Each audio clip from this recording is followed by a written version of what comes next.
علامہ اقبال کے اس شعر کی وضاحت فرما دیں، جب اس انگارہ خاکی میں ہوتا ہے یقین پیدا، تو کر لیتا ہے یہ بالوں پر روح الامین پیدا۔ سب سے بڑی قوت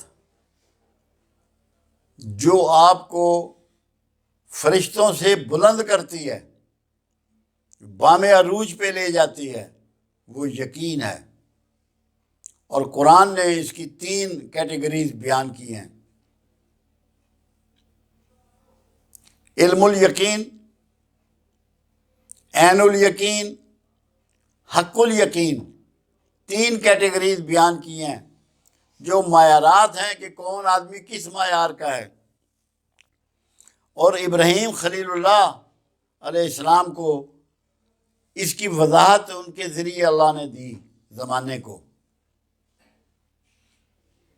کہ انہوں نے کہا کہ اللہ تو یہ انسانوں کے، جانوروں کے، یا جو بھی تیری حیات ہے جس کو تو نے دوبارہ زندہ کرنا ہے، کیسے ان کو زندہ کرے گا، کیسے ان کے بالوں پر اکٹھا کرے گا، ان کو جوڑے گا اور پھر اسی شکل میں لے آئے گا۔ اللہ نے کہا کہ اے ابراہیم تجھے یقین نہیں ہے؟ فرمایا مجھے یقین تو ہے، میں اپنے یقین میں اضافہ چاہتا ہوں، میں اپنے یقین میں اضافہ چاہتا ہوں۔ وہاں اللہ نے پھر کہا کہ یہ 4 پرندے لو اور ان کو قیمہ بناؤ اور ان کو مختلف جگہ پہ رکھاؤ۔ ایک یقین کی یہ کیفیت ہے، یہ انیشل سٹیج ہے۔ پھر دوسری یقین کی کیفیت یہ ہے جس کو عین الیقین کہتے ہیں، کہ اپنے بیٹے اسماعیل علیہ السلام کو نیچے لٹایا اور چھری پھیری تو وہاں بکرا آ گیا، آنکھوں سے دیکھ لیا معاملہ، یہ عین الیقین ہے۔ اور تیسرا معاملہ جو حق الیقین ہے، چتا جلائی گئی اور پھینکا گیا ابراہیم خلیل اللہ کو، مگر چتا گلزار بن گئی۔ یہ حق الیقین ہے جس سے وہ خود گزر گئے۔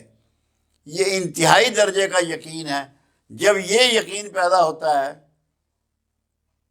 تو روح الامین جو ہیں وہ جبرائیل ہیں۔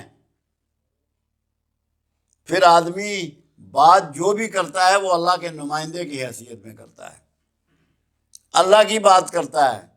خود علامہ نے یہی بات کہہ دی کہ میں نے پوری زندگی میں اگر اللہ کے پروگرام کے علاوہ بات کی ہو تو اے میرے آقا، مجھے کانٹے کی طرح اپنے باغ سے نکال دیجئے گا اور مجھے اپنے قدم بوسی کی اجازت نہ دیجیے گا۔ یہ بات علامہ نے اپنے لیے کہی ہے کہ اس انگارہ خاکی میں، اس وجود خاکی میں جب یقین کی یہ قوت پیدا ہو جائے، وہ پھر آگ ہی بنتی ہے۔ جتنی چیزیں بھی اوپر اٹھائی جاتی ہیں وہ شعلے کے ذریعے اٹھائی جاتی ہیں، تو پھر تم اس مقام پہ پہنچو گے جو روح القدس کا مقام ہے۔ مگر یقین کی دولت اکٹھی کر لو، یقین تمہارا محکم ہو جائے اور مکمل ہو جائے، اور اللہ کے علاوہ نہ کسی سے ڈرو اور نہ کسی سے امید رکھو۔ تو یہاں پہ مراد یہی ہے کہ اللہ سے پورے یقین کے ساتھ جڑ جاؤ۔ ہمارے پاس تو لوگ آتے ہیں، کہتے ہیں جی آئے ہیں متے اللہ سن لوے۔ اللہ قرآن حکیم میں وعدے کرتا ہے کہ اے بندے میں تیری سنتا ہوں، میں تیری قبول کرتا ہوں، میں تیری شیرت سے بھی قریب ہوں۔ اور جو یہ کہہ رہا ہے کہ متے اللہ سن لے، کیا اس کی دعائیں قبول ہوں گی؟ کیا وہ یقین اویلیبل ہے اس کو؟ کیا وہ کچھ رزلٹ دے پائے گا؟ قیامت تک نہیں دے پائے گا۔ حسین کا یقین تھا کہ یہ سب کچھ میرے اللہ کی طرف سے میرا امتحان ہے، میرے مقام کو بلند کرنے کے لیے ایک راستہ مجھے دیا گیا ہے۔ جب ظہر کی نماز کے وقت، جو ان کی شہادت کا وقت تھا، آسمان کی طرف دیکھا تو اللہ سے پوچھا کہ اب تو راضی ہے؟ انہیں یقین تھا کہ اللہ دیکھ رہا ہے اور اللہ میرے صورتحال سے واقف ہے۔ تو یقین جب ہوتا ہے نا تو پھر حسین پیدا ہوتے ہیں، پھر ابراہیم پیدا ہوتے ہیں، پھر اسماعیل پیدا ہوتے ہیں، پھر محمد پیدا ہوتے ہیں۔ یقین ہی وہ طاقت ہے، وہ انرجی ہے جو اسباب کو پیچھے چھوڑ دیتی ہے۔ اسباب رہ جاتے ہیں اور یقین والا بندہ ان سے بہت اوپر، بہت دور چلا جاتا ہے۔ اللہ کرے کہ ہم میں کچھ صحیح یقین آ جائے کہ ہم روحانی بلندیوں پہ، دینی بلندیوں پہ، اخلاقی بلندیوں پہ